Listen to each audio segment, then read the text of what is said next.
casa, né? Boa tarde, bom dia para quem assistir, que fica gravado, né? Essa gravação outros dias. E hoje nós vamos falar um pouquinho sobre aquilo que a gente sabe, mas às vezes a gente não sabe que a gente sabe, mas a gente sabe.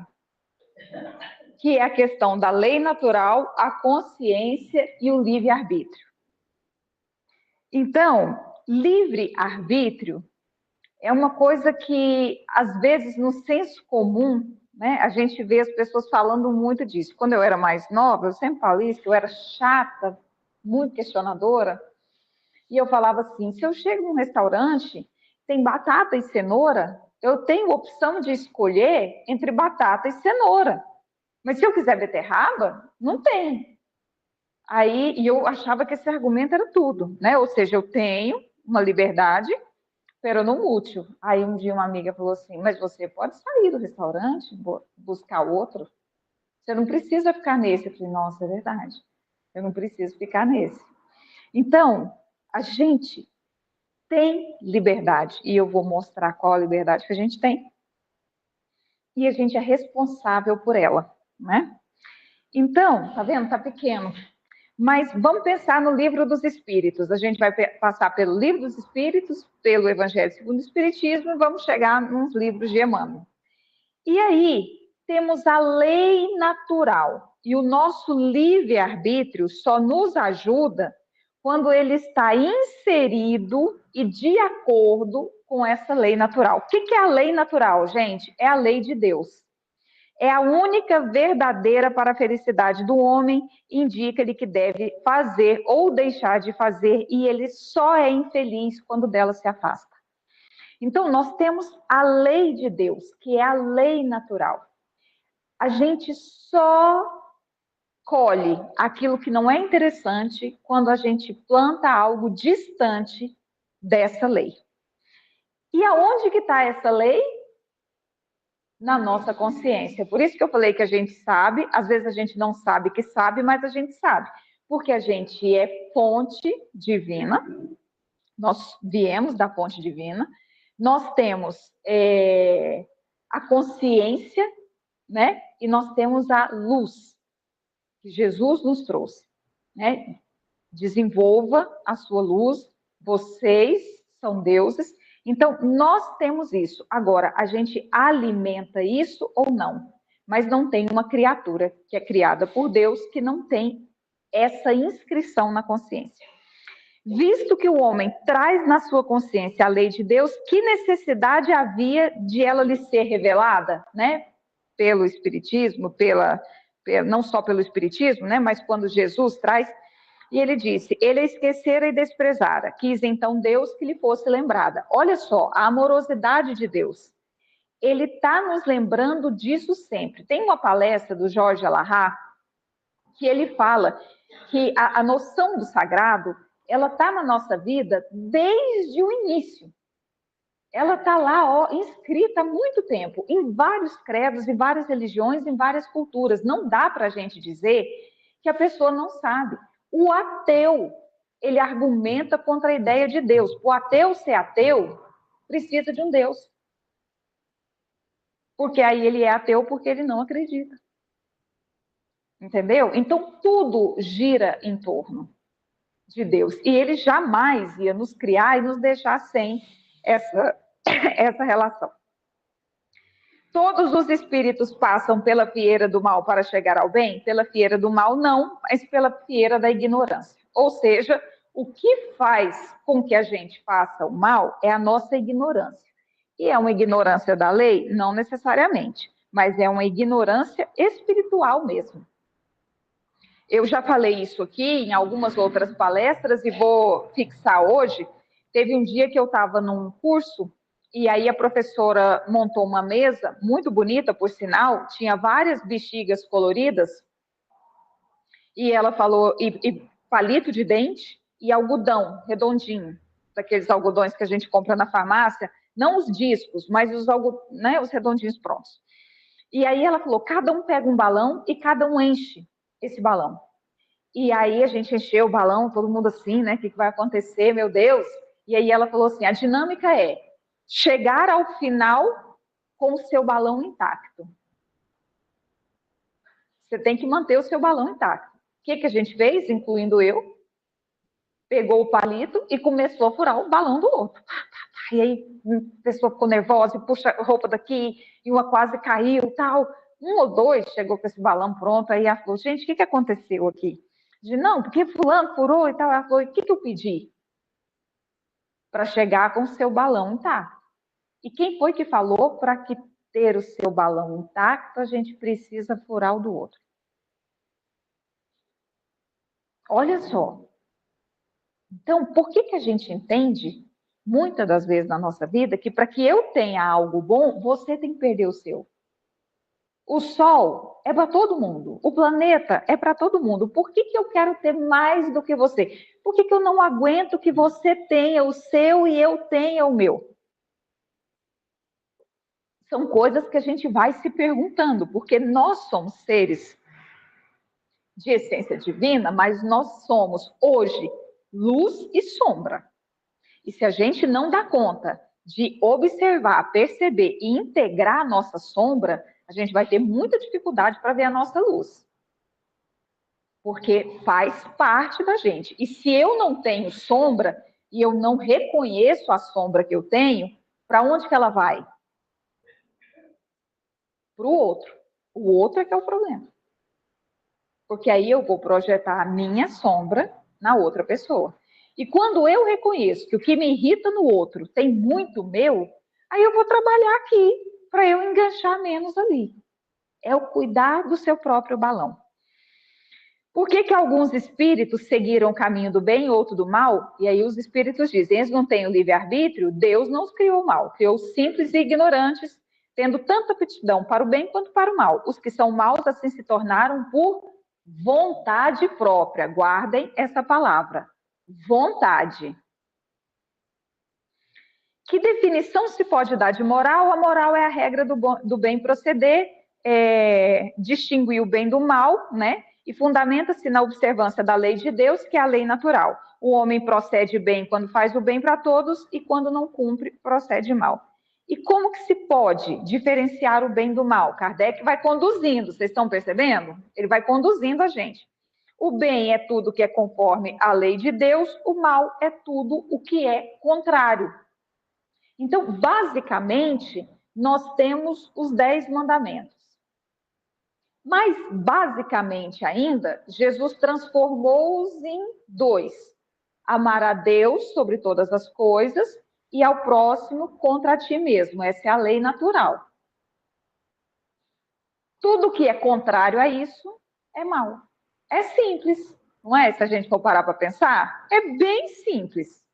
E aí ele fala melhor, que a gente precisa ter benevolência, indulgência e perdão, que o Livro dos Espíritos também nos diz que é a caridade segundo a qual Jesus entendia. Benevolência, indulgência e perdão é dentro da lei natural. Tudo que é fora isso é o mal. A gente pratica o mal? Pratica. E o nosso livre-arbítrio? Onde é que está? Aí, essas aqui, finalizando a parte do Livro dos Espíritos. Poderia a sociedade reger-se unicamente pelas leis naturais, sem o concurso das humanas? Poderia, se todo mundo compreendesse. Mas hoje, se a gente não tiver uma multa para pagar com dinheiro, se a gente não tiver medo de ir para a prisão, de ficar cerceado lá, de ter que pagar advogado, de perder bens, a gente não age de forma correta. Né? Tanto que é muito claro, basicamente, na lei de trânsito. Onde tem radar, as pessoas param. O sinaleiro que não tem radar, as pessoas têm a permissão para ultrapassar. Então, ainda não está nessa compreensão correta. A gente ainda precisa de uma punição. Gente, nós precisamos disso ainda. Veja bem, quando a gente é dentro de algo corruptos, nós estamos entendendo que a gente precisa de uma punição para que a gente haja corretamente. Isso é em tudo na nossa vida, né? Se a gente chega na escola, a gente tem uma regra na escola, e a gente acha que o nosso filho pode burlar essa regra porque ele é um menino muito bom, a gente está fazendo uma coisa que não é interessante. Porque ou abre para todo mundo, ou não abre. Ou a gente ensina a regra, ou a gente não ensina. Tem o homem o livre-arbítrio de seus atos? Pois que tem a liberdade de pensar, tem igualmente a de trabalhar. Sem o livre-arbítrio, o homem seria máquina. E aí vem a pergunta que eu considero a mais importante para a gente aqui. Poderia sempre o homem, pelos seus esforços, vencer as suas más inclinações? Sim, e frequentemente fazendo esforços muito insignificantes. Coisa besta. O que lhe falta é a vontade. Ah, quão poucos dentre vós fazem esforços. Então, assim, a quantas anda a nossa vontade de escolher o bem, de trazer à nossa consciência aquilo que a gente sabe que é a lei natural, que está relacionada à lei de Deus, e a gente escolhe, muitas vezes, fazer o que não é. Aí algumas pessoas vêm e falam assim, eu não consigo, é mais forte que eu. Não é.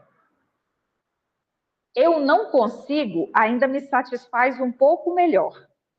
Porque quando eu falo eu não consigo, por mais que o verbo não seja o correto conseguir, pelo menos eu entendo que o problema está em mim. Quando eu digo é mais forte que eu, aí eu estou jogando para quem? Não dou conta de perdoar porque é mais forte que eu. O que, que é? É o meu orgulho, é a minha vaidade, é o meu egoísmo, mas está em mim, correto? Não está, ai, Deus não quer, já pedi, os Espíritos me ajudam. Não, não é por aí. E aí, lá no Evangelho segundo o Espiritismo, capítulo 27, Kardec nos traz: o homem sofre sempre a consequência das suas faltas. Então, lá na pergunta anterior, ele fala que fazendo poucas coisas, os espíritos dizem, fazendo poucas coisas, somente pela vontade, a gente conseguiria trabalhar as nossas más tendências. E ele fala mais, que a gente, qual que é a maior liberdade que a gente tem? Se eu quiser. Não, eu não, porque vocês não me conhecem direito. Mas se vocês quisessem ir para Paris amanhã cedo, vocês poderiam? Não? Não?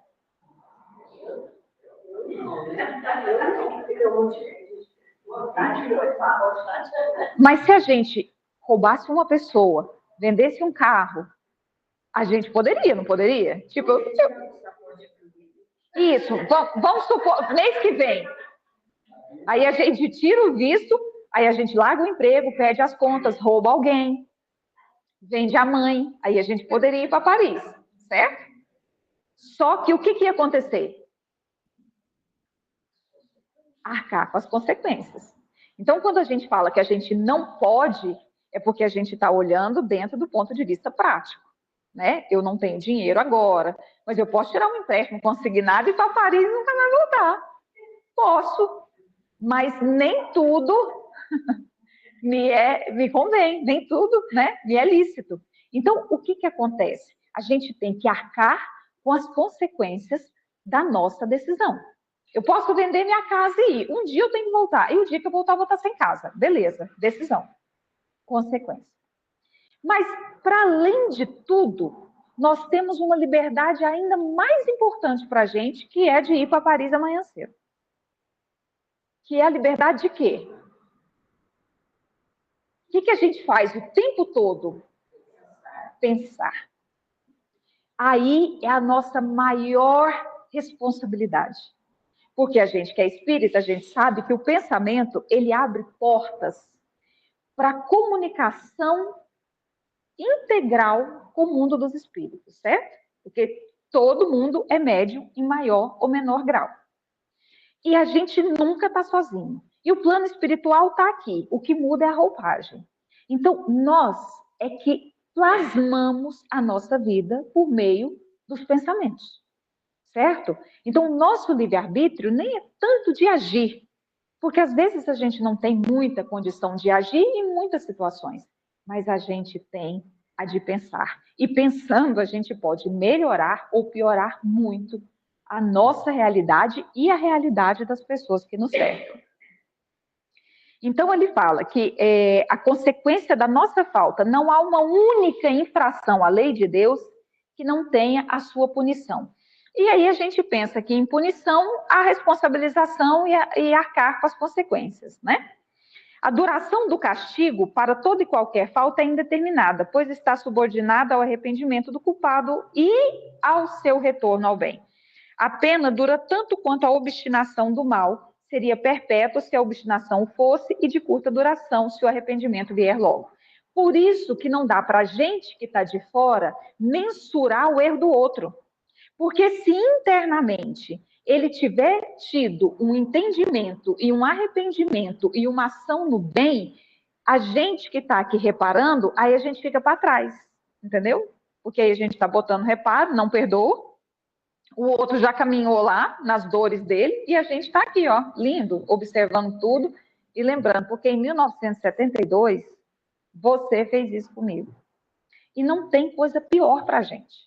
E também é uma escolha, também faz parte do nosso livre-arbítrio, porque os espíritos falaram que falta um pouquinho de coisa para a gente, que é a vontade. E aí a gente vai passando por cima desse negócio de punição, né? É assim, é o tempo que a gente leva, porque o maior aprendizado nosso é entrar em contato com o erro que a gente cometeu e com quem a gente prejudicou e a real vontade de reparação desse mal. Esse é o ponto mais importante. Então, maior punição do que uma consciência que reconhece que errou, não existe. Né? Então, e os espíritos falam isso. Lá no livro Nosso Lar, a hora que o Clarence vai falar com o André Luiz, eu gosto muito, né? Porque aí o André Luiz, Clarence chega lá e fala assim, e aí, meu filho, como é que você tá? E aí o André Luiz, ai, eu tô muito ruim, porque quando eu morri, eu fiquei 8 anos lá, e agora eu tô com dor e tudo, e agora eu tô aqui com a consciência pesada, porque eu sou suicida involuntário, e agora eu tô com saudade da minha família, e eu não tenho nada, ninguém vem me ver, e nem os que vieram antes, e agora eu não posso ir lá ver os que vêm depois. Aí o Clarence, você quer curar? Quero. Então vamos parar de reclamar, né? Já deu, André, mais ou menos isso, já deu aqui, ó. Você está em nosso lar, você foi acolhido, você está no amplo aposento, está sendo recepcionado por pessoas carinhosas, vamos agradecer? Aí o André levou e eu levei lá em casa, 80 anos depois, lendo o livro de novo. Aí o que acontece? O André reconhece, né, dá uma volta ali, e aí Clarencio fala, vou te perguntar de novo, e aí, meu irmão, como é que você está? Aí ele, melhor.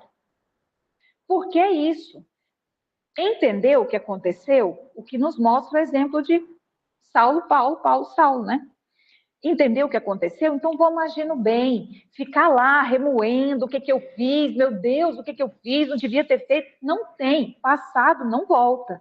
Então é aproveitar o tempo, né? É daqui para frente. Desde que o culpado peça misericórdia, Deus o ouve e envia-lhe o quê? Esperança.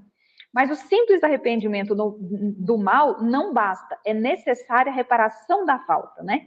E o homem é assim o árbitro constante do seu próprio destino.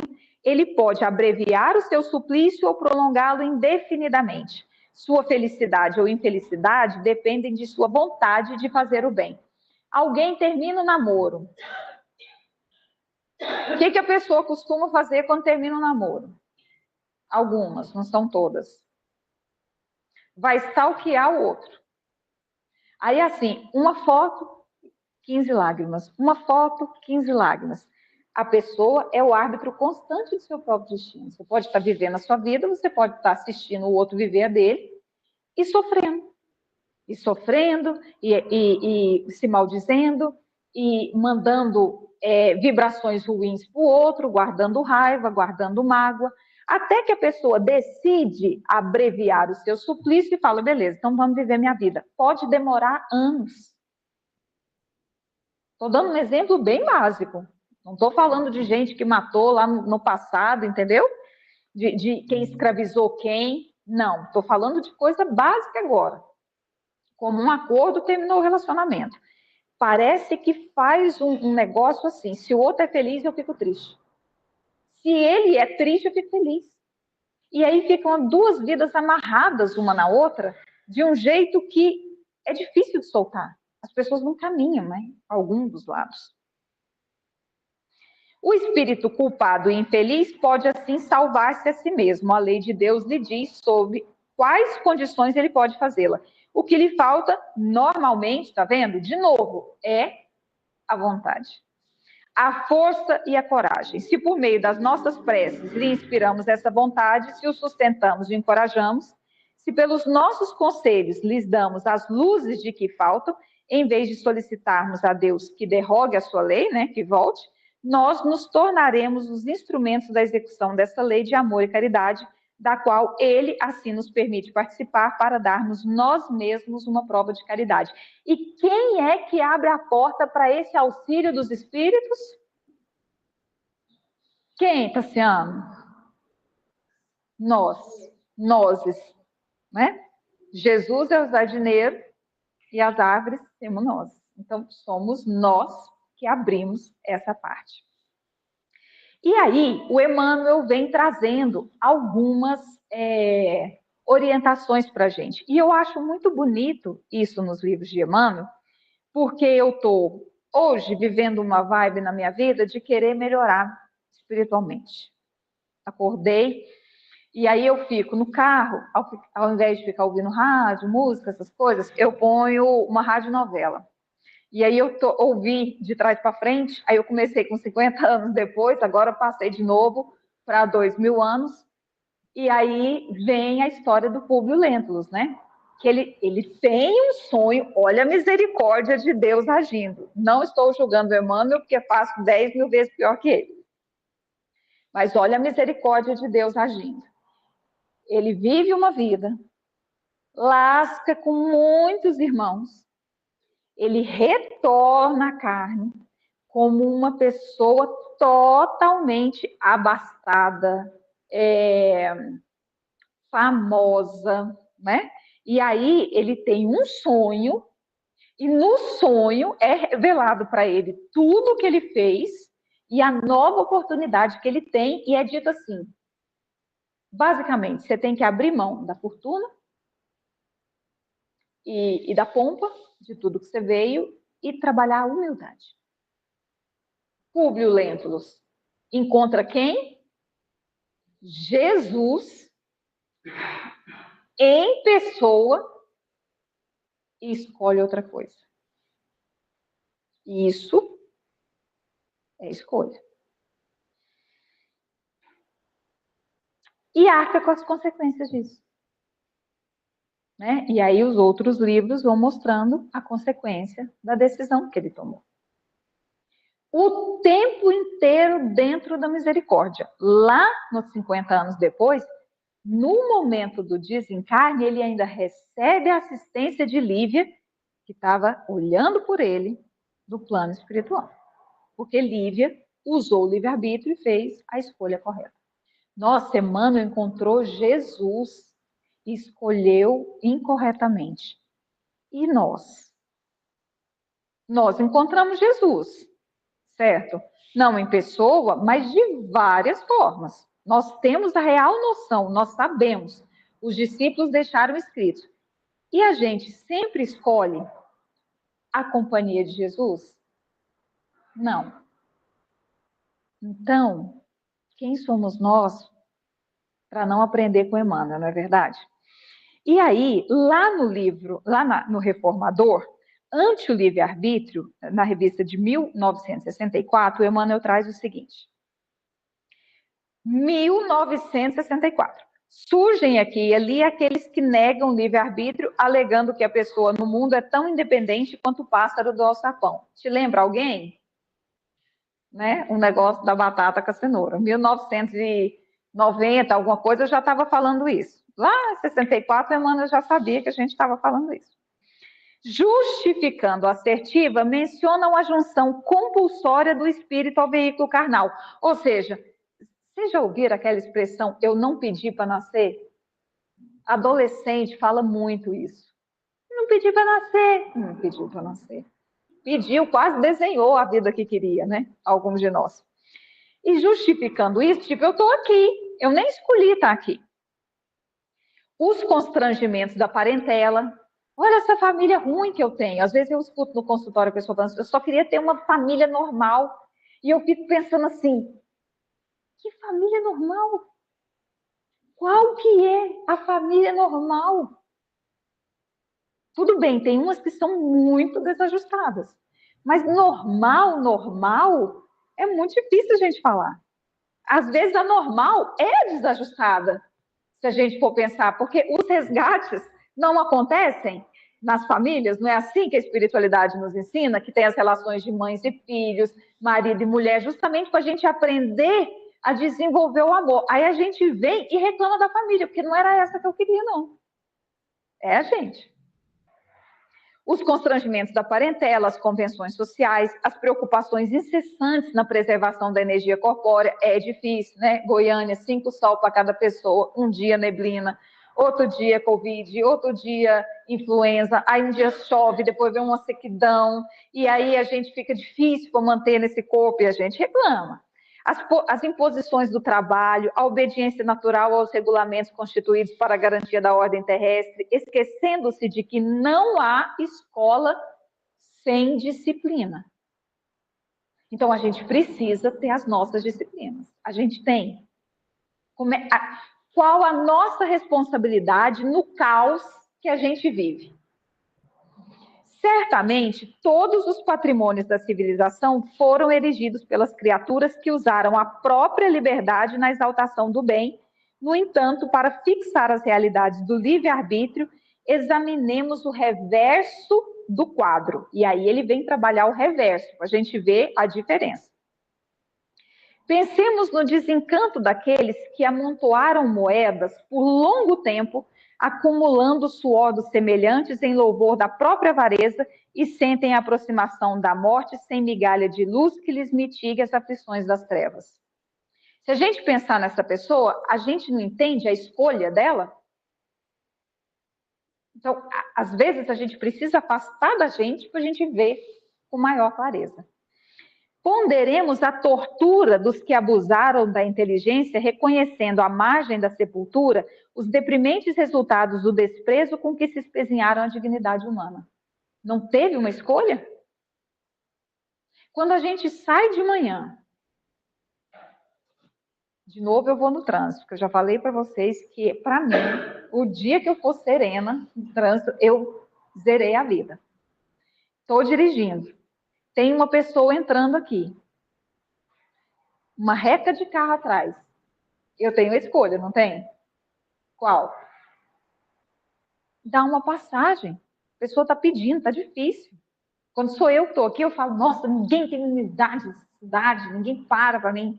Quando sou eu que estou aqui, é igual aquele desenho do Pateta, quando o Pateta está dirigindo e quando o Pateta está de pedestre. São as nossas escolhas. Eu posso escolher deixar ele passar, me sentir melhor, dar um exemplo de um bom atendimento, de uma boa ação. Ele pode sair um pouco feliz. Lá na frente ele dá passagem para outra, aquilo muda todo o dia dele. E eu posso, pela minha escolha, fazer um círculo de bem-estar. Ou eu posso passar e ele ficar com raiva e chegar atrasado no trabalho, e aí o chefe brigar com ele, e aí a gente pode criar um monte de coisa. Então, a minha atitude também reverbera nas outras coisas. A gente pode dar exemplos de simpatia, de atenção, de uma série de coisas, ou não. Meditemos no remorso dos que se renderam à delinquência, hipnotizados pela falsa adoração a si mesmos, acordando abatidos e segregados no fundo das penitenciárias de sofrimento. Quando a gente não faz uma coisa que a gente considera ruim, por exemplo, assim, gritar com alguém que a gente ama, às vezes com a criança, até com um animalzinho, Não tem um minuto que a gente pensa assim, eu devia ter calado, não é? Ou eu devia ter pensado mais, eu não devia ter falado desse jeito. Coisas pequenas, a gente não está falando de quem enriqueceu com o trabalho dos outros, a gente não está falando de quem abusou, entendeu? Então, temos escolhas. Por mais que a gente. Eu agi no piloto automático, tudo bem. Por quê? Né? Não é justificativa. A gente tem que olhar. A gente está aqui para isso. Nós estamos aqui nesse planeta para quando a gente retornar, porque a gente vai retornar, e esse é um assunto que não é muito agradável, mas a gente vai retornar, a gente vai arcar com a consequência das nossas escolhas aqui. Eis porque a doutrina espírita fulge na atualidade diante da mente humana. A atualidade já estava lá em 1964, tá? Agora, então, auxiliando-nos a descobrir nos estatutos divinos, funcionando em nós próprios, no foro da consciência, a fim de aprendermos que a liberdade de fazer o que se quer está condicionada à liberdade de fazer o que se deve. E quando o nosso querer está muito distante do dever, o que é mais fácil? Ajustar o dever ou ajustar o querer? Vocês estão pensando muito. Eu estou assustada. Eu vou voltar lá no primeiro slide. É o negócio da vontade. A lei natural não vai mudar. A gente age no bem quando está de acordo com a lei natural e mal quando está fora dela. Essa é a nossa maior escolha. Quem está aqui hoje, então, não pode nem alegar que não estava sabendo o que estava fazendo. Outras pessoas podem. Tipo, né? A pessoa está guerreando lá em nome de Jesus. Então, mata o outro porque Jesus não gosta dele. Ele ainda pode, talvez, um dia, alegar, tipo, não, senhor, eu estava defendendo seus interesses. Agora, a gente, não. Perdemos total condição.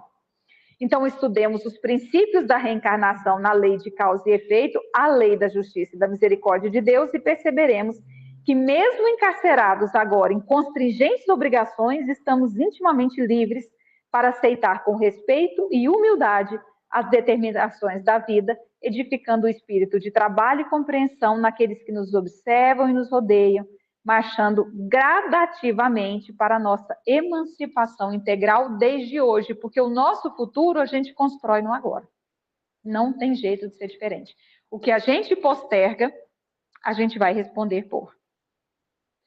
Lá no livro Seara dos Médiuns, no Jesus e Livre-Arbítrio, Emmanuel nos traz. Em matéria de respeito ao livre-arbítrio, reparemos a conduta do Cristo. Está vendo por que a gente não pode alegar que a gente não sabe? E eu agora estou colaborando para vocês não alegarem mesmo, porque eu estou falando e botando para ler. Em matéria de respeito ao livre-arbítrio, reparemos a conduta do Cristo junto daqueles que lhe partilharam a marcha.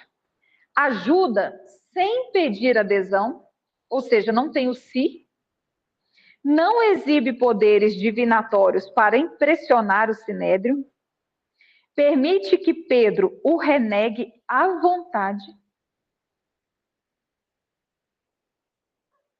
deixa que Judas deserte como deseja, confere a Pilatos e Antipas pleno direito de decisão, e onde surge o mestre define a luz e o amor em si mesmo, indicando no próprio exemplo o roteiro certo, mas sem coagir pessoa alguma nessa ou naquela resolução. Ou seja, ele deixa que cada um seja o que cada um é.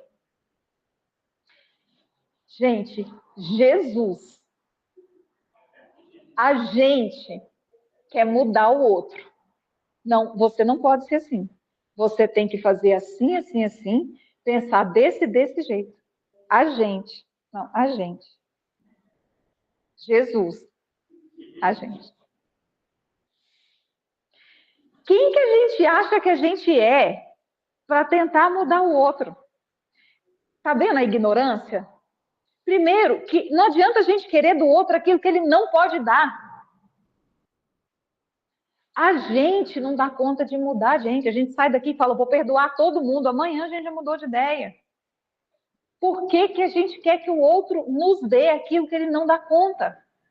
E ainda fala que se não dá, a gente também não conversa mais, não ajuda mais. O problema não é nem a ação, porque às vezes a ação também, ok, tem coisa que é pedagógica, mas é o interno, sabe? O negócio da exigência de que o outro mude, que ele deixa de ser quem ele quer ser. Então, assim, se a gente fosse Jesus, a história poderia ser diferente. Será que a gente ia deixar Pilatos e Antipas decidindo tudo? Será que a gente ia deixar Pedro renegar a vontade? Será que a gente ia conversar com Pedro depois? Ainda pedir para Pedro fazer o trabalho bonito que Pedro fazia? Será que a gente ia mandar a nossa mãe lá no plano espiritual trazer Judas de volta, lá no vale, né? Porque é o que fala o livro de Maria Dolores. E aí, quase finalizando, lá no livro Agora é Tempo, ele traz a lição da aranha. E essa lição da aranha eu amo, porque é assim, tá a aranha, tem o professor e o discípulo, e aí o discípulo fala assim, gente, mas por que as pessoas, né, não melhora, não muda de situação? Por que a gente vive preso nas coisas? E aí ele vai, e por que a gente não caminha no caminho do bem? Sabe aquelas reflexões, se a gente sabe que é certo, por que a gente não faz o certo? Por que a gente ainda sofre tantas consequências? E aí o professor leva o discípulo numa casa abandonada e olha uma teia de aranha, ela lá no meio, e ele fala assim, você está vendo essa teia de aranha? Pô, beleza. Aí chama uma moça, a moça vem com o espanador, desfaz a teia dela, ela sai correndo para debaixo do móvel e eles vão embora. No outro dia eles voltam. O que aconteceu? Ela está noutra teia. Ela está no outro lugar, na outra teia. Aí ele fala, observa, beleza, vem a menina, limpa toda a aranha, no outro cômodo, já foi para outro cômodo, noutra teia. Na quarta vez ele fala, você entendeu? É a mesma coisa do ser humano. O ser humano é assim, vem a dor amorosa, cutuca ali, desfaz aqueles negócios, arruma um jeito da pessoa criar uma nova realidade. Aí a pessoa faz o quê? Ou cria novos problemas em outro lugar. Você já viu aquela pessoa que é assim? Ela trabalha num lugar, aí ninguém lá gosta dela. Ninguém gosta dela, ela é gente boa, ela faz tudo certo, mas ninguém gosta dela. Aí ela caça uma confusão, é demitida ou pede demissão, vai para uma outra empresa. Chega lá na outra empresa, é o mesmo problema, ninguém gosta de mim. Ninguém. Aí junta o planeta Terra, ninguém gosta dela. Qual que é a possibilidade dessa pessoa estar certa? Ok, uma ou duas, tudo bem. Mas e assim, será que ela realmente, essa Brastemp toda, será que as pessoas realmente não gostam dela porque tem inveja da pessoa maravilhosa que ela é? Será mesmo que ela é tão cooperativa? Então, às vezes, cabe a gente olhar, né?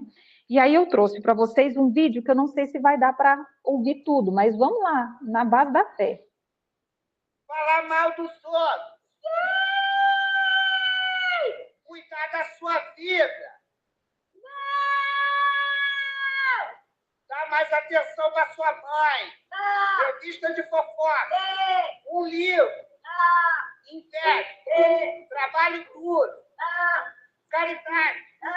Pote do céu. Salada de chicote. Valentina, meu bem, acabou! Beleza. E aí? O que eu ganhei? Bom, você ganhou uma pilha de coisas para consertar na próxima vida, né? Consertar? Como assim consertar? Eu não fiz mal pra ninguém, eu fiquei quietinha na minha. Bem, sim, você prejudicou bastante uma pessoa. Quem? A própria Valentina. Eu? Como? Usando o seu livre-arbítrio, ora essa. Durante essa vida, você escolheu dizer sim para um bocado de coisas ruins. E não para outras que te fariam bem. Somando tudo, 9 fora, pelo que deu. Como assim? Eu não escolhi nada, tá legal? Não escolhi nada. Eu só ia dizer sim e não quando essa luzinha acendia. Eu não tava nem escutando o que eu tava escolhendo, ó. Isso aqui não dá pra ouvir nada.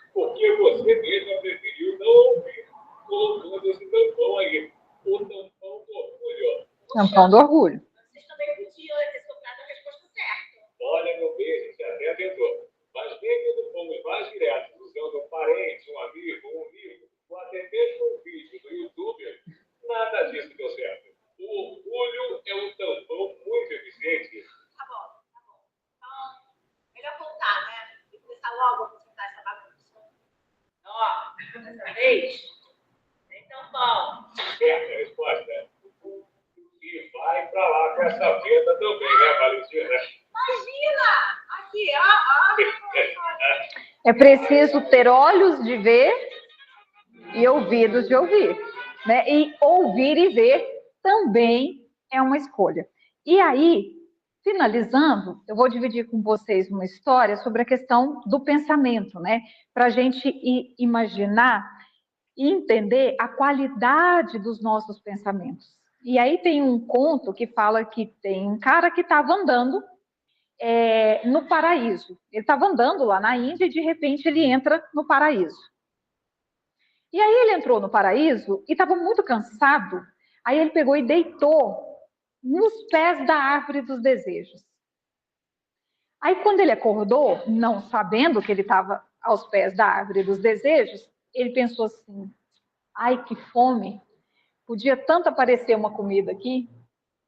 E aí, como era a árvore dos desejos, a comida, ploft, apareceu. Aí ele ficou muito feliz, comeu aquilo ali tudo com muita felicidade, com um paladar maravilhoso. Aí ele falou: nossa, agora podia ter uma bebida, né? Aí, como no paraíso não tinha regra, ploft, apareceu o melhor vinho. Aí ele bebeu. Aí ele pensou assim: bom, isso aqui deve ser coisa dos espíritos para me prejudicar. Aí, ploft, apareceram os espíritos. Aí ele falou assim: eles querem me torturar. O que eles fizeram? Torturaram ele. Eles vieram para me matar. Mataram ele. Está vendo a qualidade dos nossos pensamentos? Não tem um agradecimento. Que bom que eu tenho as coisas. Que bom que isso aqui apareceu. Que bom. Como que eu posso melhorar? Né? Aí a gente começa a voltar o pensamento com uma sintonia ruim. E pensamento é energia. E pensamento também é livre-arbítrio. Então, essa é a mensagem que eu deixo para vocês. Eu agradeço a atenção, a paciência com meus slides que ficaram pequenininhos aqui. E desejo para vocês uma excelente semana, um excelente mês, né? Não sei quando eu vou voltar aqui agora, não estou lembrada.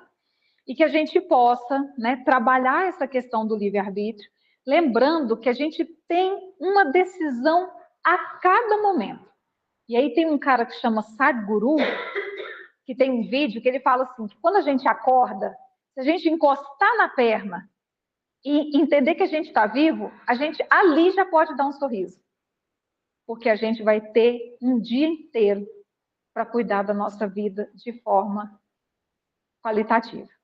Agora, tem gente que não acorda e pode encostar na perna, né? A gente pode. Então, amanhã cedo, se vocês abrirem os olhos, der um cutucão, ainda estiver aqui, já pode sorrir e lembrar que tem o livre-arbítrio, que a coisa tem tudo para dar bom. E se a gente errar, faz de novo. Obrigada, beijo para vocês e até a nossa próxima.